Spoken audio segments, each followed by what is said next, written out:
아멘. 오늘 예레미야 37장은 다시 시드기야의 시대로 돌아갑니다. 여호야김의 아들 고니야의 뒤를 이어 이 고니야의 다른 이름은 여호야김이죠. 이 여호야김은 여호아하스와 마찬가지로 3개월의 통치 기간을 가지고 있습니다. 여호아하스가 애굽 왕에 의해서 폐위되고 또 죽음을 당하는 것처럼 이 여호야김은 바벨론 왕에게 포로로 잡혀가죠. 그리고 3개월의 치리 기간만을 갖게 되고요. 그리고 이제 그의 삼촌인 요시아의 아들, 요시아의 두 아들이 섬기다가 이제 여호야김의 아들이 세워지고 다시 요시아의 아들로 왕권이 넘어가서 이 시드기야가 BC 598년부터 남유다 왕국이 망할 때까지 586년까지 섬긴 이 마지막 유다의 왕인 것을 우리가 보게 됩니다. 그런데 이 시대 요시야 이후로 세워진 왕들의 모습은 하나님께서 선지자 예레미야를 통해서 하신 말씀을 듣지 않았다라고 말씀합니다. 믿음은 들음에서 납니다. 그래서 우리가 들을 때 하나님의 말씀에 예수님의 이름으로 아멘 할 때 하나님의 말씀이 우리의 삶 속에서 이루어질 줄 믿습니다. 근데 전혀 듣지 않았습니다. 그런데 재미있는 것은 하나님의 말씀을 듣지는 않는데 이제 막상 다시 바벨론이 쳐들어와서 그들을 에워쌌을 때 이 시드기야는 그의 신하들을 보내서 예레미야에게 이 남유다를 위해서 기도해 줄 것을 부탁하게 되는데요. 그 표현이 참 재밌습니다. 3절 마지막 절에 보시면 너는 우리를 위하여 우리 하나님 여호와께 기도하라. 우리를 위하여 우리의 하나님께 기도하라. 듣고 있지 않습니다. 하나님을 무시하고 있고 어떻게 보면 하나님께서 말씀하시는 거는 전혀 신경 쓰지 않고 하나님께서 하시고자 하는 일은 지금 막고 있고요. 또 하나님께서 분명히 길을 제시해 주셨습니다. 회개할 것, 다시 돌아설 것. 하지만 그런 일들은 전혀 하지 않고 자신들이 처한 문제에서 해방되기를 원하고 있는 모습을 보게 되고 또 하나님 앞에 나아갈 때는 그 하나님을 우리 하나님, 사실은 예레미야 너의 하나님, 예레미야 네가 믿고 따르는 그 하나님, 이런 표현을 해야 되는데 마치 숟가락 하나 더 얹는 식으로 우리를 위하여 우리 하나님 여호와께 기도하라. 하나님께 순종하기는 거부하면서 하나님을 찾고 있는, 그래서 마치 하나님을 우상처럼 섬기고 있는 모습을 우리가 보게 됩니다. 왜 이런 모습으로 그들이 하나님을 찾았을까?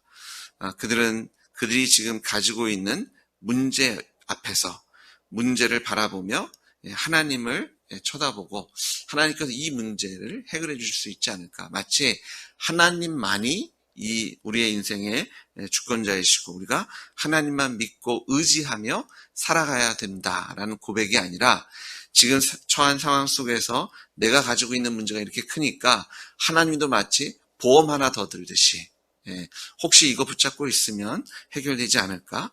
우상처럼 하나님을 이용하고자 하는 그들의 모습을 우리가 바라보게 됩니다.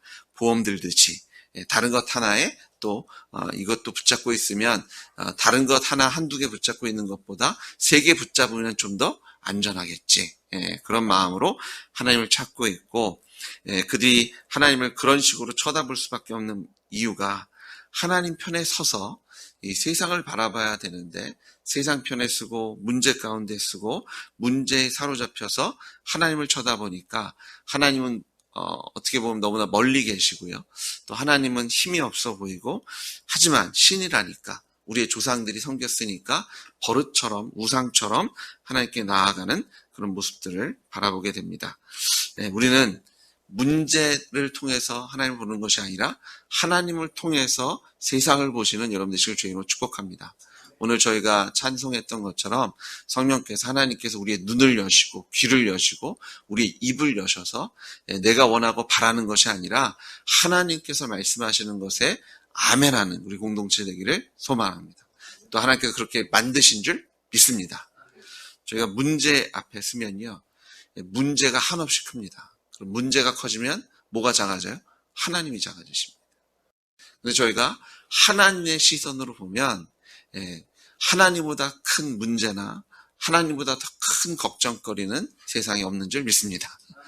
하나님의 시야로 봐야 하나님께서 넉넉히 이기시고 또 하나님께서 주권적으로 통치하시는 세상이 되는데, 하나님의 시야가 아니라 저희가 문제편에서 하나님을 보면 여러 선택 중에 하나, 그냥 보험 들듯이 드는 하나의 존재, 우상처럼 여기도 섭섭하게 하면 뭐 안 좋은 일이 생길 수도 있으니까 여기에도 하나 맡겨놓고 저기에도 하나 맡겨놓는 그런 모습으로 하나님을 바라보게 되는 그런 하나님을 우리의 하나님, 우리를 위해서 우리가 기도합니다라고 얘기하지만 하나님을 우상으로 섬기는, 하나님께서 가증히 여기시는 우상 숭배를 하는 모습을 보게 되고요. 우리가 예수님을 주님이라고 고백하는데 입술의 고백이 아니라 우리의 마음의 고백으로 하나님을 인정하고 섬기는, 또 하나님께서 기뻐하시는 우리 공동체로 주님께서 이 새벽 예배를 통해서 우리를 세워주실 것을 믿습니다. 자, 그래서 하나님께서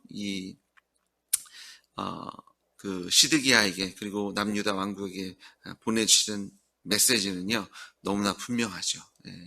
하나님이 계속해서 심판의 메시지를 하십니다. 더더욱이나 이 시드기야가 지금 예레미야에게 기도를 요청한 이 시기는 약간 이게 문제가 해결되지 않을까? 그런 좀 장밋빛 그 미래를 꿈꾸는 시기입니다. 지금 애굽 군대가 들어온다라는 소문을 들으니까 이 바벨론이 잠시 작전상 후퇴를 합니다.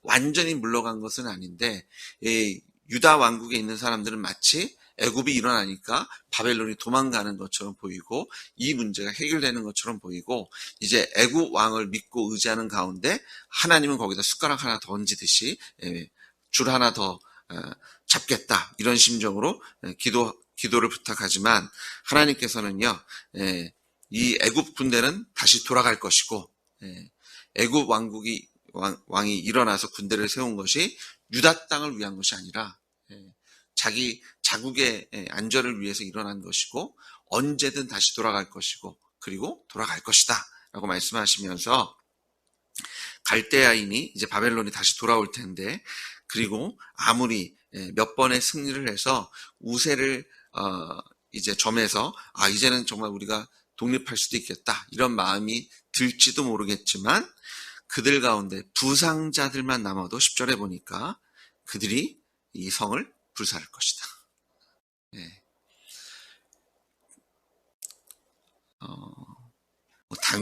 당연히 망한다라고 선포하십니다. 희망을 주지 않으시고요.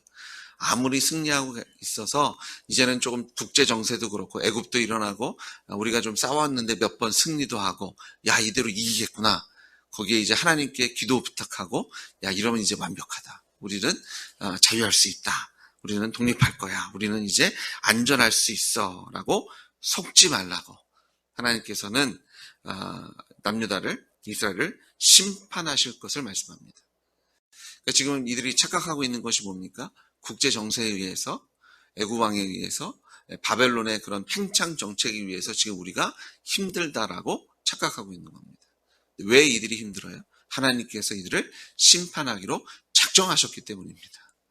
하나님의 주권 아래 있는 겁니다. 하나님께서 주권 아래서 애굽 왕도 움직이시고 바벨론 왕도 움직이시고, 그런 국제 정세나 사람들의 마음을 하나님께서 그 삶을 통치하고 다스리고 계시는데, 지금 남유다 왕국은요, 이걸 보지 못하고 있습니다. 문제 안에 사로잡혀서, 그리고 계산하면서 이거는 국제 정세 안에서 바벨론이 이런 정책을 하고, 또 애굽은 그런 바벨론을 향해서 일어날 수밖에 없고, 우리 이 중간에서 적당히 줄타기를 잘하면 우리는 안전할 수 있다. 이런 큰 착각 가운데 살아가고 있는 것을 우리가 보게 되죠. 이 죄의 근본적인 문제를 해결하지 않으면 우리 육신의 문제, 우리 삶의 문제가 해결될 수 없습니다. 죄의 삭시 사망이고요. 우리가 죄인이기 때문에 우리 안에 죄악들이 가득 채워지고, 죄악들이 가득 채워지면 우리의 인생이 힘들어질 수밖에 없습니다. 근데 이 문제를 해결해 줄 수 있는 것은 아무리 죄악을 닦고 명상을 하든 뭘 하든 해결해 보려고 해도 근본적인 죄의 문제를 해결하지 않으면, 우리가 하나님의 주권 앞에 서지 않으면 이 문제는 해결될 수가 없습니다. 시편 73편 26절을 보니까 내 육체와 마음은 쇠약하나 하나님은 내 마음의 반석이시오 영원한 분깃이시라. 눈에 보이는 것에 현혹되지 마십시오. 국제 정세, 내 상황, 이걸 이렇게 하면 이게 반전이 일어나서 내가 벗어날 수 있겠지. 영의 문제를 보셔야 됩니다. 내가 왜, 우리 인생이, 이 세상이 왜 악해지고 힘들어지고 불안하고 두려움 속에 갇혀 지낼 수밖에 없는지. 국제 정세 아닙니다. 뭐 달러가 강해지고 뭐 엔화가 약해지고 어느 나라의 뭐 대통령이 누가 되고 뭐 이런 것이 아니라 하나님의 주권과 통치입니다. 그리고 우리가 하나님의 주권에 예수 그리스도의 십자가 부활을 통해서 예수님 나의 주님이십니다. 하나님이십니다. 내가 주님의 통치권 아래 있습니다. 나는 주님만 바라고 주님만 의지하고 예수의 이름으로 나아가겠습니다. 선포하는 그 순간에 국제 정세는 상관없습니다. 상황도 상관없습니다. 나의 연약함조차도 전혀 상관이 없습니다. 하나님께서 통치하고 다스리실 때 하나님께서 우리의 반석이 되시고 우리의 영원한 분깃이 되실 줄 믿습니다. 로마서 8장 13절에도요. 너희가 육신대로 살면 반드시 죽을 것이로되 영으로서 육의 행실을 죽이면 살리라. 부활하신 예수 그리스도로 하나님의 주권과 통치를 인정하십시오. 오늘도 속지 말고 사람이 너무나 쉽게 속더라고요. 사람이 조금만 상황이 바뀌면 이제 해결되나 보다. 이제 괜찮나 보다. 장밋빛 인생을 막 그리는데요. 그렇지 않습니다. 거기에 속아 넘어가시면 안 돼요. 문제를 떠나서 하나님 편에 쓰십시오. 참 하나님 편에 쓰면요. 아무리 큰 문제도요. 작아집니다. 작아져요. 그래서 우리가 무엇을 가까이 서 있고 무엇을 바라보고 무엇을 통해서 살아가고 있는지가 참 중요합니다.